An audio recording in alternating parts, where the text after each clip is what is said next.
तो बुरा कर्म का बुरा फल भोगना पड़ेगा, अच्छे कर्म का अच्छा फल। तो वो तुम्हारे साथ बुरा कर रहा है, तुम उसके साथ अच्छा करो तो तुम्हें अच्छा सुख मिलेगा और वो परिणाम में दुख भोगेगा।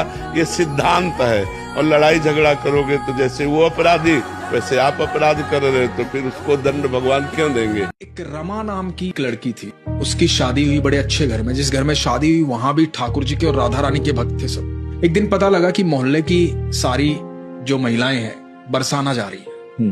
अब अगले दिन सुबह की ट्रेन है और रात में पैर में चोट लग गई। अगले दिन सब महिलाओं के साथ रमा जो है बरसाना आ गई, सीढ़ियों पर चढ़ने लगी।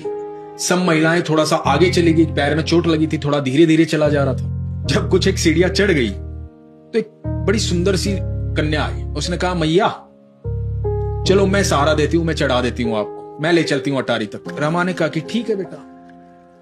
तो अब वो जो कन्या थी वो सहारा दे करके रमा को ऊपर चढ़ाने लगी। तो रमा ने पूछा, री तेरा नाम क्या है? तो बोली, मैया मुझे सब लाडो कहते हैं। बड़ा प्यारा नाम है भी तू लाडो, कितनी सुंदर कितनी प्यारी है तू। ऊपर जाकर के उसने कहा, मैया एक बात तो बताओ, मैंने तुम्हें ऊपर तक चढ़ाया, तुम मेरे लिए लाई क्या हो?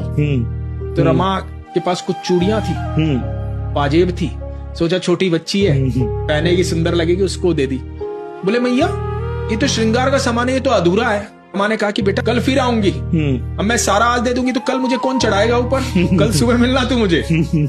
अब रमा उसके लिए चुनरी लेके आई, लहंगा लेके आई। अब रोज रमा कुछ न कुछ उसके लिए लेके आती। 6 दिन तक ये सिलसिला चलता रहा। 6ठे दिन जब रमा पहुंची तो उस कन्या के साथ एक बड़ा सांवला सा सुंदर सा मोटी मोटी आंखों वाला एक बच्चा भी था। तो लाडो ने कहा कि मैया ये मेरा सखा है, तुझे इसके लिए भी कुछ लाना पड़ेगा। तो रमा ने कहा कि बेटा कल लेके आऊंगी इसके लिए कुछ। 7वें दिन जब पहुंची रमा उसके सखा के लिए पीताम्बरी लेकर गई, मोर पंख लेकर गई, मुकुट लेकर गई, बांसुरी लेकर गई, कान्हा जी के रूप का सारा सामान लेकर गई कि ये इस पे सुंदर लगेगा। तो फिर रमा ने पूछा कि बेटा एक बात तो बता, मैंने तुझे इतना श्रृंगार का सामान दिया, चुनरी दी, लहंगा दिया, ये सब कुछ दिया, पर तू पहनती तो है नहीं। तो बोली, अरे मैया कल राधा अष्टमी है ना, कल पहनूंगी। तो रमा ने कहा ठीक है बेटा। अब अगले दिन थी राधा अष्टमी। अगले दिन रमा वहां पहुंची, पैर काफी हद तक ठीक हो गया था। अब नीचे देखा सीढ़ियों पे कहीं लाडो दिखाई नहीं दी। आज भीड़ भी बहुत है, राधा रानी के दर्शन करने वाले भी बहुत आए हैं। तो हो सकता है भीड़ में इधर उधर कहीं बैठ गई हो। ये कह रही थी राधा अष्टमी पर तैयार होके आएगी और कल तो मैं चली जाऊंगी यहां से।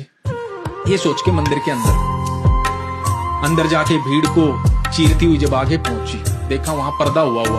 जब पर्दा हटा राधा रानी को देखा, वही राधा रानी ने पोशाक, वही चुनरी, वही लहंगा, वही चूड़ियां, वही पाजे, वही मोर मुकुट ठाकुर जी ने, वही बांसुरी, वही पीताम्बरी पहने हुई।